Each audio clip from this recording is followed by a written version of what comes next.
विरुद्ध हस्ताक्षर कार्यक्रमलाई अगाडि बढाइदिनको लागि पनि मैले हार्दिक अनुरोध गर्न चाहन्छु। अहिले तपाईहरुले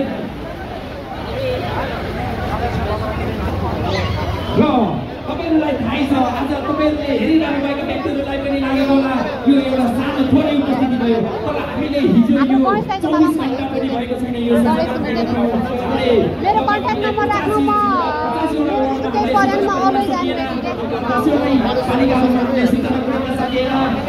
पनि हाम्रो एउटा सामाजिक सञ्जालको भरमा विशेष व्यक्तिहरू उपस्थित भएको छ। सबैजनालाई फेरि पनि सुरु भइसकेको छ। त्यस्तै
पत्रकारज्यू यसो मेरो पनि फोटो खिचिदिनु, म राष्ट्रिय स्वतन्त्र पार्टीको सदस्य हो।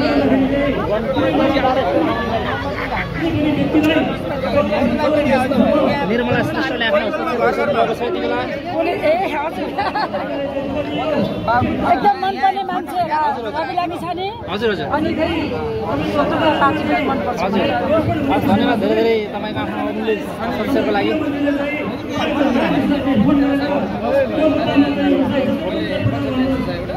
हाम्रो जुना भैरी सरले बाराबाटीबाट अपेक्षा गर्दै हुनुहुन्छ, उहाँलाई धेरै धन्यवाद छ।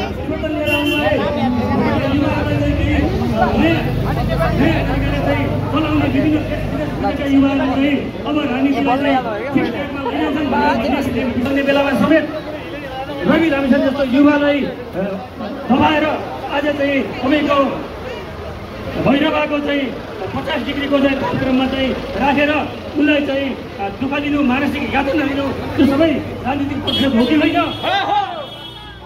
त्यस कारणले गर्दा यो सरकारका जति पनि गतिविधिहरू छन् त्यो त यिनीहरूले किन गरेको भन्दा यो भ्रष्टाचार, सबै लोकतन्त्र र जम्मै बेसिटी हरेक ठाउँमा घुसखोरी, अदालतमा गए अदालतमा घुसखोरी, तपाईँको पुलिस प्रशासनमा त्यहीँ घुसखोरी, हरेक ठाउँमा प्रशासनमा त्यहीँ घुसखोरी, यो सब गर्न पाउनु भनेर यो काङ्ग्रेस एमाले चाहिँ यो राजनीतिक प्रक्षोभ गरेकै हो। त्यस कारणले गर्दा चाहिँ हामीले यसलाई चाहिँ राजनीतिक पक्ष 100% हो। किन भन्दा हिजो मात्रै तपाईँले सुन्नुभयो मोहन बस्नेत भन्ने चाहिँ 3 अर्बभन्दा बढी भ्रष्टाचार गरेको मान्छेलाई जब 25 लाख रुपियाँ धरौटीमा छोडिदियो, तपाईँले सुन्नुभयो होला। त्यस्तै गरेर माधव नेपालको कुरा पनि गरौँ न, उहाँको चाहिँ अरबौँ रकम पर्ने जग्गा चाहिँ नीतिगत निर्णय गरेर चाहिँ दिएको मान्छेलाई चाहिँ 35 लाखमा चाहिँ धरौटीमा छोडिदियो, जबकि 1 दिन पनि सुनेन भने रवि लामिछाने के सरकारीको सञ्चालक हो? के रवि लामिछानेले हस्ताक्षर गरेर आफैले ऋण लिएर खाएको हो? रवि लामिछाने कुनै पनि सरकारीको सदस्य हो? यस कारणले गर्दा यो 100% राजनीतिक प्रतिशोध हो। र यस कारणले गर्दा हामी सबै नेपाली, हामी सबै बागलुङवासी, म चाहिँ सुरुमा म पनि बागलुङकै गणेल हो, खैर 3-4 पुस्ता भयो काशी गएको होइन। तर बागलुङकै हो, ओरिजिन चाहिँ मेरो पनि बागलुङै हो र बागलुङ जिल्लालाई धेरै माया पनि लाग्छ, आफै आत्मीय जस्तो पनि लाग्छ। र अब हामी सबै एक भएर चाहिँ 84 को लागि तयारी गर्नुपर्छ। इनकेस मध्यवधि निर्वाचन भयो भने पनि घन्टी चिन्हमा अत्याधिक मतदान गर्नुहोला। सबै गाउँमा भएका आमा दिदी भाइ सबैलाई भन्नुहोला। र अब सबै चाहे निजामती कर्मचारी होस्, चाहे प्रहरी होस्, चाहे सेना होस्, चाहे शिक्षक होस्, चाहे सर्वसाधारण नेपाली होस्, सबैले न्याय पाउनको लागि यो देशमा युवाको शासन चल्नुपर्छ। यो देशमा चाहिँ देश विदेश बुझेका युवाको शासन चल्यो भने मात्रै अब देशले चाहिँ मुक्ति पाउँछ। यो कुरा सबैले स्पष्टमा बुझ्नुहोला। साना भाइ बहिनीदेखि गएर अहिले चाहिँ बाबामाले पनि यो कुरा बुझिराख्नुपर्छ। र सबैलाई धन्यवाद दिँदै विशेष गरी बागलुङ जिल्ला समितिलाई विशेष धन्यवाद र आभार व्यक्त गर्दै आफ्ना भनाइहरू यही अन्त्य गर्दछु। जय होस्, जय घन्टी।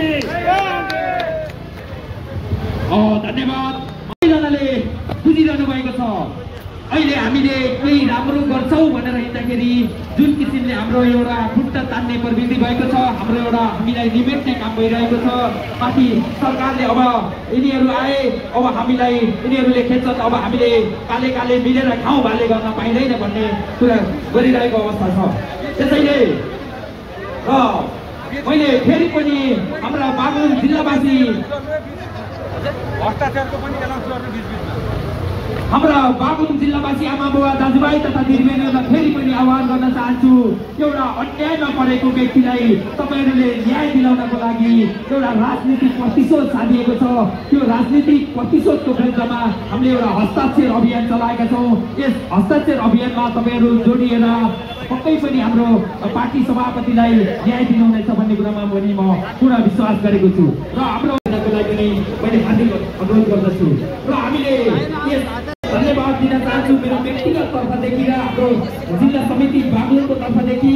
र तपाईँहरूले पक्कै पनि आफ्ना पालिकाहरूमा, आफ्ना वार्डहरूमा यस हाम्रो यो हस्ताक्षर अभियानलाई सफल बनाउनको लागि सहयोग गर्नुहुनेछ भन्ने कुरा पनि मैले विश्वास गरेको छु।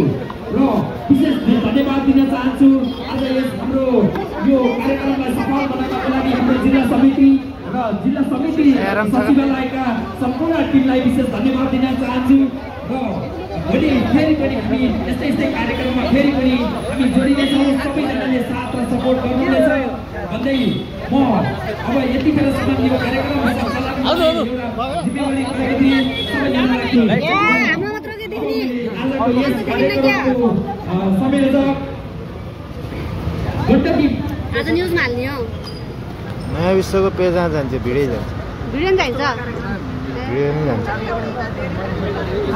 अस्ति बेलुकी फोटो बनाइदिनु आजको यो औपचारिक जिल्ला समिति सचिवालय संयोजक आजका यस कार्यक्रमका संयोजक खिलानन्द पौडेलजीलाई हस्तान्तरण गर्दै म पनि अब यहाँबाट बिदा हुन चाहन्छु र सबैजनाले आफ्ना सन्तानहरूलाई सुरक्षित गरेर राखिदिनलाई अनि अनुरोध गर्दै म यहाँबाट बिदा हुन चाहन्छु। धन्यवाद। कार्यक्रम सञ्चालक सभापति रवि लामिछानेको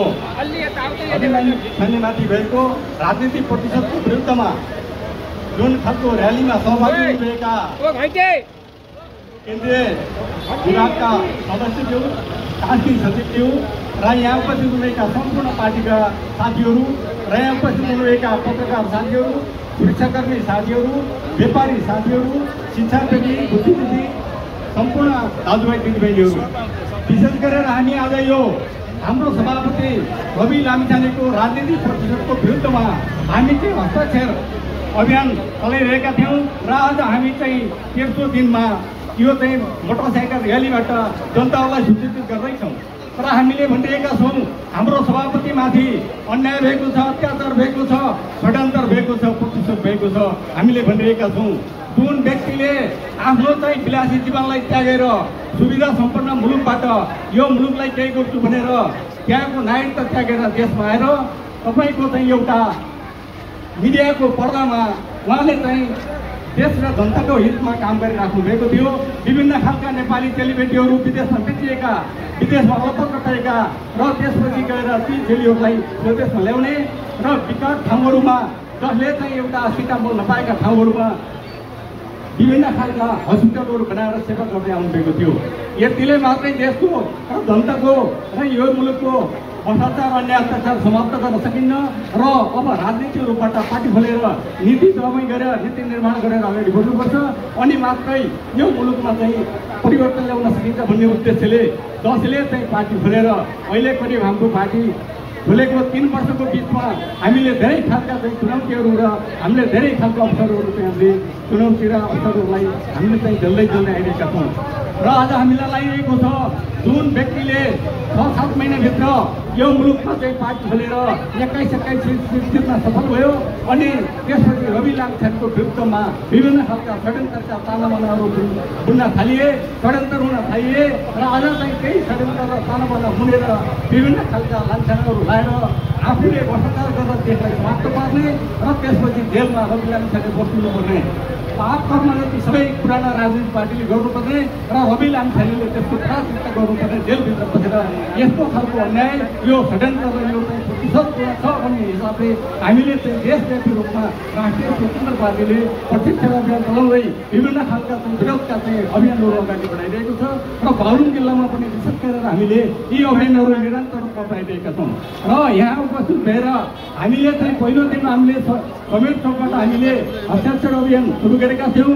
त्यहाँ स्वतःस्फूर्त रूपमा जनताहरू आएर आँखामा चाहिँ गला चाहिँ आफू झार्दै यो मुलुकमा चाहिँ जसले गर्छु भनेर आएको छ केही मान्छेहरू जेलमा छ भन्दै उहाँहरूले त्यहाँ हस्ताक्षर गर्नुभएको छ र म सम्पूर्ण अहिलेसम्म हाम्रो सुरुदेखि अहिलेसम्म हस्ताक्षर गरेर पार्टीलाई सहयोग गर्ने र हाम्रो रवि लामिछानेको प्रतिशतको विरुद्धमा समर्थन जनाउने सम्पूर्ण आदरणीय बाहुनवासी हस्ताक्षरकर्ता दाजुभाइ दिदीबहिनीहरूलाई पनि म हार्दिक धन्यवाद दिन चाहन्छु र यस कार्यक्रममा विशेष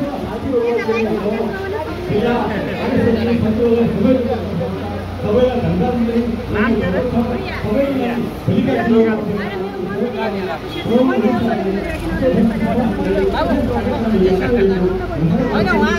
धन्यवाद